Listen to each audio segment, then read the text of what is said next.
नमस्कार, मैं हूं आमिर बेग। आप देख रहे हैं सिटी बुलेटिन न्यूज। पेश हैं आज के प्रमुख समाचार। जिले की विधानसभा गोसाईगंज में दो बाहुबलियों के बीच जंग शुरू हो गई है। सपा प्रत्याशी अभय सिंह और जेल में निरुद्ध खब्बू तिवारी के समर्थकों के बीच पिछले 24 घंटे में 2 बार तीखी झड़प हो चुकी है। यहां से पूर्व विधायक अभय सिंह समाजवादी पार्टी के कैंडिडेट हैं, जबकि इसी सीट पर इस बार खब्बू तिवारी की सदस्यता रद्द होने और जेल में निरुद्ध हो जाने के बाद उनकी धर्मपत्नी आरती तिवारी भारतीय जनता पार्टी से मैदान में है। पिछले विधानसभा चुनाव में भी दोनों बाहुबलियों के बीच कई झड़पें हुई थीं। इस बार यह हिंसक रूप लेती जा रही हैं। बता दें कि कनकपुर के पास खब्बू तिवारी के समर्थक की गाड़ी का मिरर तोड़ने के बाद पुलिस ने आज उन्हें खदेड़ा। बुधवार को दोपहर गोसाईगंज विधानसभा के चौरे बाजार रामनगर में आरती तिवारी के समर्थक श्यामजी दुबे की फॉर्च्यूनर गाड़ी का साइड मिरर तोड़ दिया गया। मौके पर पहुंची पुलिस ने दोनों पक्षों को खदेड़कर बाहर कर दिया। भारतीय जनता पार्टी के कार्यकर्ता है, शांतिपूर्वक रूप से हम लोग डोर टू डोर प्रचार कर रहे थे। दुकानदार और सबसे हम लोग मिल रहे थे। उधर से ये 7-8 गाड़ियों से पूर्व विधायक अभय सिंह आए और हम लोगों को सामने से वो भी उतर के और लोगों की संख्या लेके क्रॉस करने लगे। आमने सामने से हम लोग उधर से मिलते चले गए। उन्होंने आते ही गाड़ी का शीशा तोड़ना शुरू कर दिया। जब हम लोग प्रचार आगे बढ़ गए तो वहाँ देखे, लौट के आए तो वो आगे बढ़ गए। इनकी बौखलाहट है और ये इनके गाड़ियों में सीओ साहब ने मैंने फ़ोन किया, सीओ साहब आए। इनके गाड़ियों से अद्धा निकला है, बरामद किए हैं। करीब 100-150 डंडा निकला है और जो असलही वाली गाड़ी थी प्रशासन की लापरवाही से वो भाग गई, निकल गई। अब ये तो हम कुछ कर पाना हमारे लिए संभव नहीं है, लेकिन उन्होंने सीओ साहब ने स्वयं लाठी डंडा और सब बरामद किए गई हैं। और जो है हम प्रशासन से मांग करते हैं, जो ये जौनपुर, बनारस और मऊ और अन्य जिलों से आके गुंडे बदमाश यहाँ धमका रहे हैं लोगों को, शराब बटोर के गांव-गांव रखी जा रही, साड़ी रखी जा रही। ऐसे पे निरपेक्षता चुनाव होना संभव नहीं है। इनको बाहर जो आए हैं गाजीपुर, मऊ, बनारस से बदमाश, उनको हम लोगों की विधानसभा से बाहर किया जाए। हम प्रशासन से मांग करते हैं, नहीं निरपेक्ष चुनाव होना संभव नहीं होगा। हम श्यामजी दुबे। इससे पहले भी मंगलवार की देर रात को थाना महाराजगंज के कनकपुर के पास भी दोनों पक्षों में झड़प हो चुकी है। बीती रात हुए विवाद में सपा प्रत्याशी अभय सिंह और भाजपा समर्थक विकास सिंह ने एक दूसरे के ऊपर हमला करने का आरोप लगाया। बता दें कि गोसाईगंज विधानसभा से पूर्व विधायक और सपा प्रत्याशी अभय सिंह और भाजपा समर्थक विकास सिंह के काफिले में शामिल कार्यकर्ताओं ने एक दूसरे पर हमला करने का आरोप लगाया। जबकि एसओ महाराजगंज ने बताया कि फिलहाल महाराजगंज थाना अंतर्गत इस मामले में किसी पक्ष से कोई तहरीर नहीं मिली है। फिलहाल आज अभय सिंह ने भी प्रशासन पर और भाजपा प्रत्याशी के समर्थकों पर आरोप लगाया। पुलिस के संरक्षण में भारतीय जनता पार्टी में के गुंडे घूम रहे हैं, गुंडागर्दी कर रहे हैं, वोटरों को धमका रहे हैं, जबरदस्ती जेल में ले जाते हैं। और पुलिस जो है जेल में बंद एक सत्ता संरक्षित अपराधी के फोन पे काम कर रही है, जिनके द्वारा उनकी पोस्टिंग कराई गई है बंद होने के पहले और बंद होने के बाद भी। आज कुछ रामनगर में भी कोई रामनगर हमारी गाड़ी रोक करके तलाशी ली गई है और गाड़ी व्यवस्था रोकी गई, पूरी तलाशी ली गई, कार्यक्रम नहीं करने दिया गया, बुरा ड्रामा किया गया हमारे साथ। कहाँ कार्यक्रम था आज आपका? आज हमारा कार्यक्रम रामनगर में था, चौरे में था, निधियावा बाजार में है और मोतीगंज में। अभी निधियावा जा ही नहीं पाए, लेट हो गए हैं। तलाशी ली गई, फिर हमको जाने दिया गया। उसके बाद फिर मैं जनसंपर्क कर रहा था 10-15 लोगों के साथ, लेकिन जब पुलिस ने अत्याचार किया, गुंडागर्दी की, सुन करके कार्यकर्ता हमारे गांव-गांव से निकल करके चले आए पुलिस के अत्याचार के विरोध में कि लोकतंत्र की हत्या हो रही है। उसके बाद पुलिस वाले हमारी 2 गाड़ी वहां पकड़ लिए, चौकी पे खड़ी किए हुए हैं और चाबी ले लिए, पता चला है। अभी हम देखते हैं, बात करते हैं सीओ से। और वो लोग उस विपक्षी 8-8, 10-10 गाड़ी से घूम रहे हैं, उनको इनके संरक्षण में घूमने दिया जा रहा है। खूब रंगबाजी से घूम रहे हैं, मस्ती कर रहे हैं, धमकी दे रहे हैं और लोगों को जबरदस्ती पकड़ कर ले जा रहे हैं जेल में। कहा भले जेल में बंद है, सरकार हमार बा है। डीजे अलग से बजाया जा रहा है उनका और उस पर कोई कार्रवाई नहीं हो रही। आप लोग भी जानते हैं, उनके वीडियोज आपके पास भी हैं, सबके पास उसके वीडियोज हैं। का आरोप है कि आपकी गाड़ियों में डंडा और हथियार निकले। किसके? आप हमारे गाड़ियों में झंडे के डंडे थे, कहाँ हटाने के लिए? झंडे के डंडे थे, झंडा लगा हुआ था उसमें, उसको झंडा निकाल के वो डंडा दिखा रहे होंगे। भारतीय जनता पार्टी के जिलाध्यक्ष संजीव सिंह ने बाद में प्रेस करके सपा प्रत्याशी अभय सिंह और उनके समर्थकों पर भाजपा प्रत्याशी आरती तिवारी के समर्थकों पर हमले का आरोप लगाया। उन्होंने कहा कि चुनाव को प्रभावित किया जा रहा है। महाराजगंज के कनकपुर के पास भाजपा नेता विकास सिंह पर भी हमले का उन्होंने आरोप लगाया। कोतवाली बीकापुर के रामनगर में भाजपा नेता श्यामजी दुबे पर हमले का भी आरोप लगाते हुए जिलाध्यक्ष संजीव सिंह ने कहा कि मामले को जिला प्रशासन संज्ञान ले। उन्होंने दावा किया कि सपा प्रत्याशी और उनके समर्थकों के वाहनों में ईंट, पत्थर और डंडे रखे हुए थे और सभी जानते हैं कि वह किस ग्रुप से जुड़े हुए हैं। गोसाईगंज विधानसभा के हो रहे चुनाव में भारतीय जनता पार्टी की प्रत्याशी आरती तिवारी का डोर टू डोर जनसंपर्क करके जब भारतीय जनता पार्टी के लोग लौट रहे थे, उस समय भारतीय जनता पार्टी के नेता विकास सिंह के काफिले पर समाजवादी पार्टी के प्रत्याशी ने और उसके समर्थकों ने हमला किया। उनके वाहनों को क्षतिग्रस्त करने का काम किया,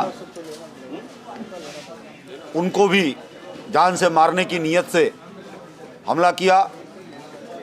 रात बीती, आज दोपहर 12 बजे पुनः उसी तरह की घटना की पुनरावृत्ति बीकापुर के पास रामनगर की बाजार में हुआ। वहाँ हमारे समर्थक श्यामजी दुबे, जो प्रधान भी रहे हैं, वो जनसंपर्क कर रहे थे। गोसाईगंज के प्रत्याशी अभय सिंह और उनके समर्थकों ने उनके वाहनों पर, उनके साथ भारतीय जनता पार्टी के जो समर्थक जनसंपर्क कर रहे थे, उन पर हमला बोलकर उनकी गाड़ी को क्षतिग्रस्त करने का काम किया और एक तरह से वहाँ गोसाईगंज की विधानसभा में पूरे चुनाव को अराजक बनाने का काम किया है। जैसा कि जानकारी मिली है, प्रशासन ने अभय सिंह की गाड़ियों को सर्च किया आगे जाके, और जो सूचनाएं प्राप्त हुई हैं उसके आधार पर उन गाड़ियों में ईंटा, गुम्मा, लाठी, डंडे पर्याप्त मात्रा में गाड़ियों में रखे हुए पाए गए, जिस बात से यह प्रतीत होता है कि विधानसभा गोसाईगंज के चुनाव में वहाँ के समाजवादी पार्टी के प्रत्याशी लोकतांत्रिक मर्यादाओं को तार तार करना चाहते हैं और वहाँ के चुनाव को रक्त रंजित करना चाहते हैं, हिंसक बनाना चाहते हैं। आज की इस प्रेस कॉन्फ्रेंस के माध्यम से हम प्रशासन से मांग करते हैं कि प्रशासन इन दोनों घटनाओं की जांच करे और उसमें उनके दोषी जो समाजवादी पार्टी के प्रत्याशी हों उनके खिलाफ कड़ी कार्रवाई करे।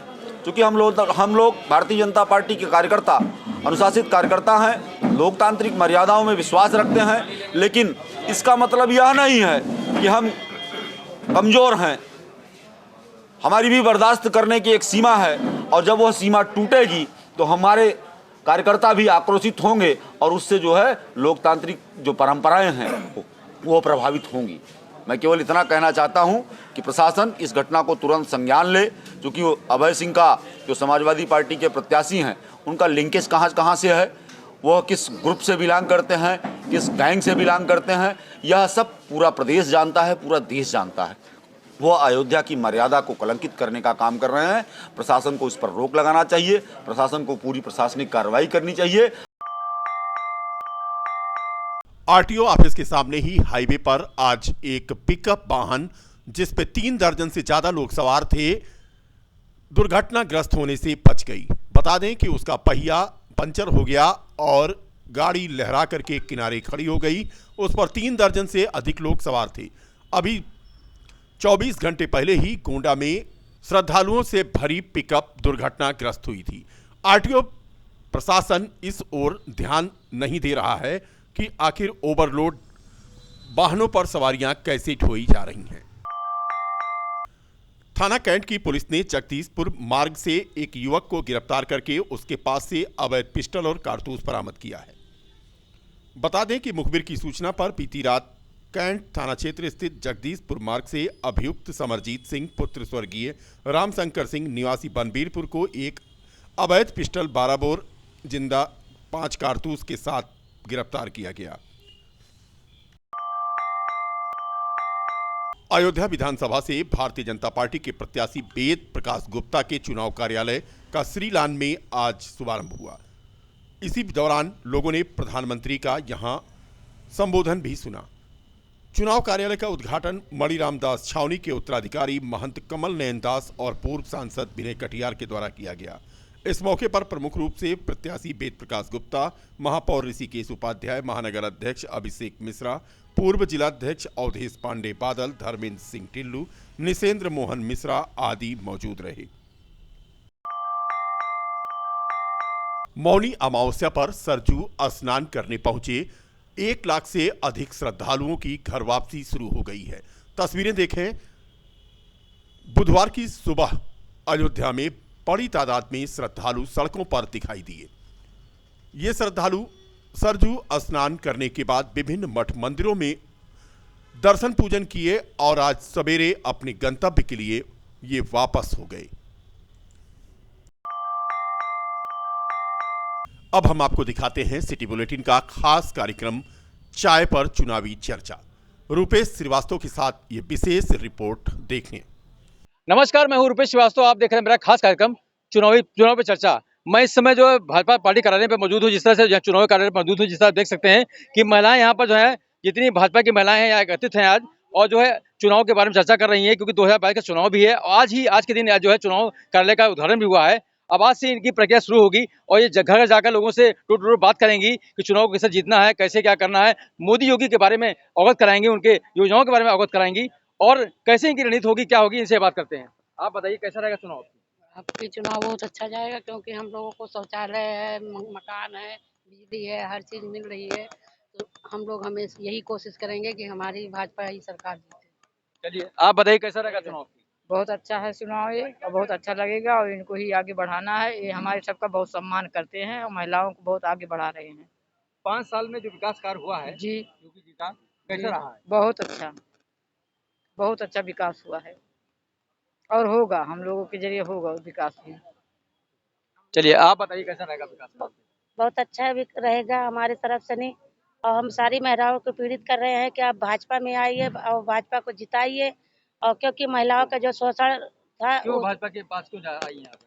क्योंकि सब चीज से नहीं महिलाओं को मुक्ति मिली है और सशक्तिकरण भी मिला है। जैसे क्या क्या चीज? अरे जैसे कि अब महिलाओं को पहले बोलने का अधिकार भी नहीं था, अब बोलने का अधिकार भी मिल गया, सब कुछ मिल गया, सम्मान भी मिल गया। यही सारी बातें हैं। तो इसलिए आपकी बात क्या रहेगा? बहुत अच्छा रहेगा हमारे तरफ से। हम सब कोशिश कर रहे हैं कि आपकी तरफ आपकी भी भाजपा भी आए। अच्छा, आप बताइए कैसा रहेगा? बहुत ही अच्छा जाएगा आपकी चुनाव, इसलिए कि महिलाओं को इतना इन्होंने कर दिया है। 2-2 बार महीने में राशन दिया है और शौचालय दिया है। मुद्रा योजना से कितने लोग जो सड़क पे अपना दुकान छोटी मोटी लगाते थे, उससे लोगों को 10-10 हजार रुपया वो दिया गया है। इतना किसी सरकार ने नहीं किया है, और फिर भी हम चाहेंगे कि बार भाजपा सरकार फिर आए। चलिए आप बताइए कैसा रहेगा? बहुत अच्छा रहेगा आपकी चुनाव। मोदी सरकार ने बहुत सुविधा दे रखा है, मिल रही है महिलाएं को। बहुत अच्छा है, यही है कि बीजेपी को ही आपकी।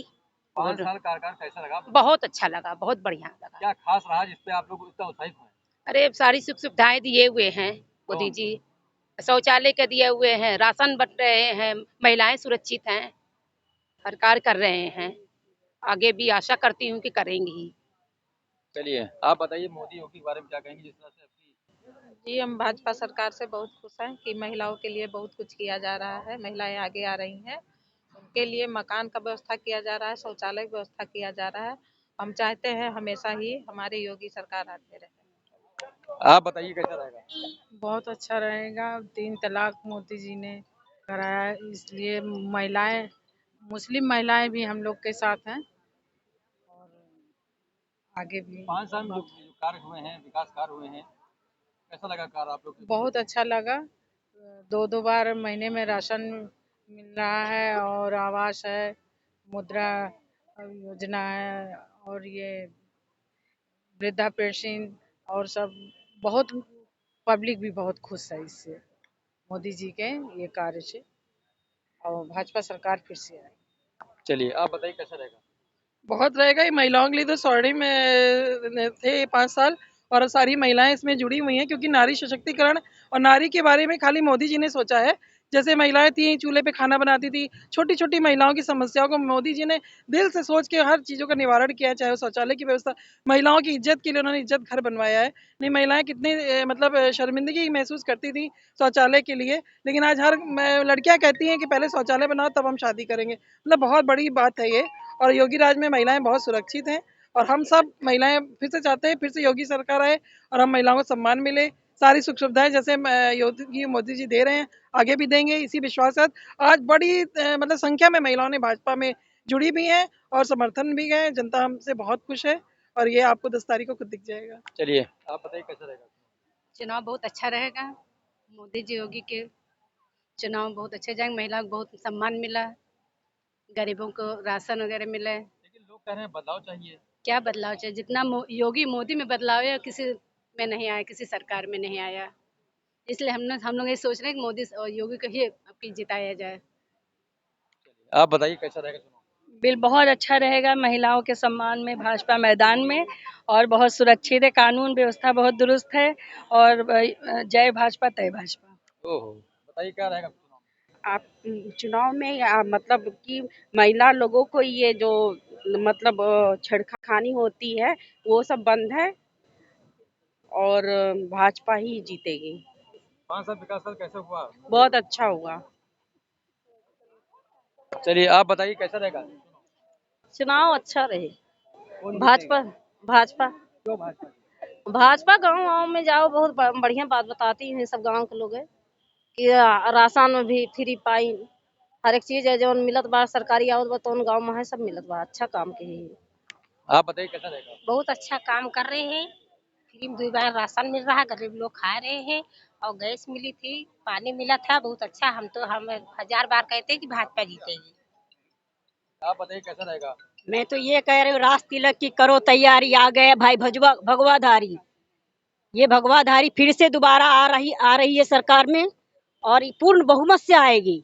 और ये जो सरकार इतना अच्छा काम किया हमारे योगी मोदी जी, किसी सरकार में इतनी दम नहीं थी इतना अच्छा कार्य करने की।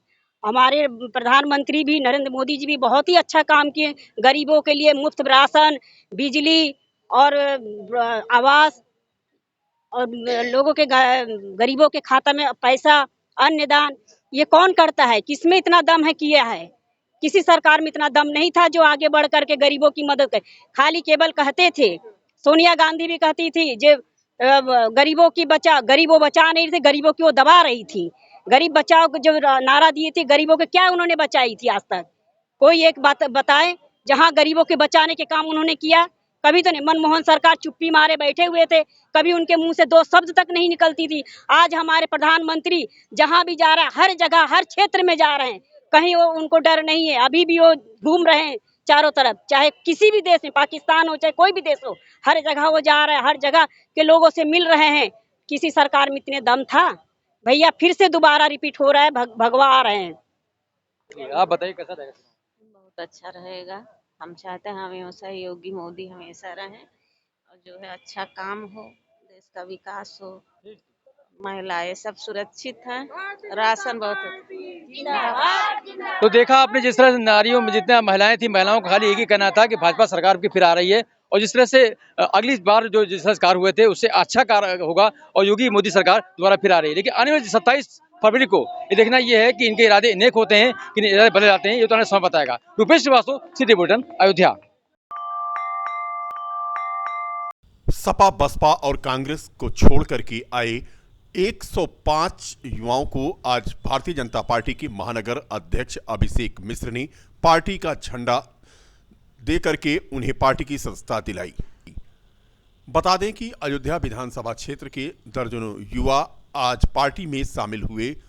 इस मौके पर अभिषेक मिश्र ने कहा कि राष्ट्रवाद से प्रेरित होकर के पार्टी में आने वाले युवाओं का स्वागत है। इस मौके पर अयोध्या विधानसभा के प्रत्याशी वेद प्रकाश गुप्ता के अलावा भारतीय जनता पार्टी के नेता गिरीश पांडे डिपुल आदि मौजूद थे। पार्टी में शामिल हुए युवाओं ने आज अयोध्या प्रत्याशी वेद प्रकाश गुप्ता का माल्यार्पण कर जहां स्वागत किया, वहीं उनकी जीत सुनिश्चित करने का वादा भी किया। को वैभवशाली बनाए, ऐसी मेरी इन सभी नौजवानों से कामना है, और मैं इनको बहुत बधाई देता हूं, शुभकामना देता हूं कि आज इन्होंने समाजवादी पार्टी, बहुजन समाज पार्टी, कांग्रेस विभिन्न दलों से अपना नाता तोड़कर राष्ट्रवाद के नाम पर भारतीय जनता पार्टी की सदस्यता ग्रहण किया है। भारतीय जनता पार्टी परिवार में इन नौजवानों का अयोध्या का अध्यक्ष होने के नाते बहुत अभिनंदन, स्वागत और कितनी संख्या में शामिल हुए? कितनी संख्या में? आज जो संख्या नौजवानों की शामिल हो रही है वह लगभग 105 के संख्या में नौजवान हैं जो विभिन्न दलों को छोड़कर आज भारतीय जनता पार्टी में शामिल हुए हैं। इनकी सूची, इनके नामों की सूची मैं आपको उपलब्ध करा दूंगा।